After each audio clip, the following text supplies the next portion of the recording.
us broadly, because we need broad backing for this. There's a lot that has to come together. So this is a wish. It's a very concrete wish that we invent this technology. If you gave me only one wish for the next 50 years, I can pick who's president, I can pick a vaccine, which is something I love, who's president, I can pick a vaccine, which is something I love, who's president, I can pick a vaccine, which is something I love. And they don't have to shut down their economy.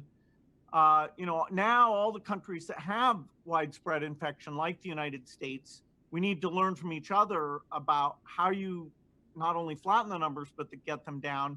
And then, with luck, in early June, if the whole country does a better job of shutting down and we get prioritization of the testing that's going on, what policies should we have? Because until we get almost everybody vaccinated globally, we still won't be fully back to normal.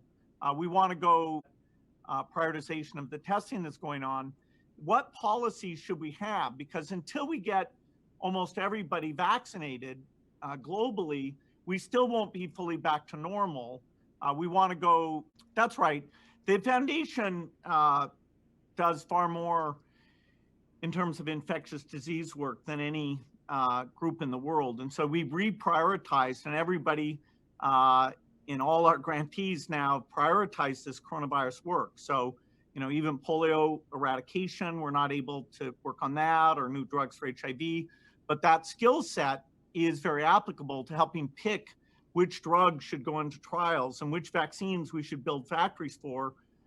And then the vaccine is the thing that will change things. And that's why, really figuring out how do we make sure it's safe, because that when you give it to 7 billion healthy people, that's super important. So this vaccine work is the biggest program for the Gates Foundation.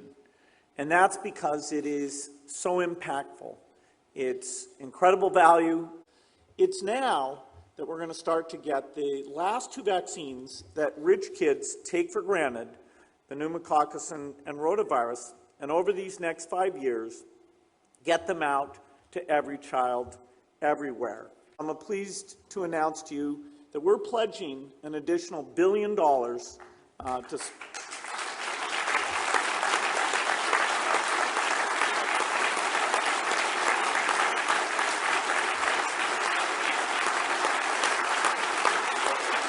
Thank you.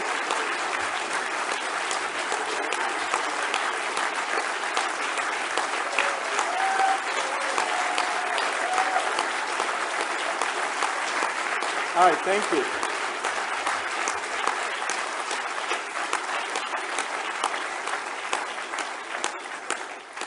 It's not every day we give away $1 billion, but for a cause like this, it's exciting to be doing it. So that'll. As you believe the world is unprepared for the next pandemic, what is CEPI? CEPI is a coalition for epidemic preparedness, and the idea is to. CEPI is a coalition for epidemic preparedness, and the idea is to take a new way of building vaccines that could let us develop in less than a year a novel vaccine. They're called DNA, RNA vaccines, and so we'll fund a few projects to build specific vaccines, but not only will we get that, we'll understand the regulatory issues, and it gives us a chance of being able to respond in time when the next epidemic hits. The clarity, though, has to come from the federal government.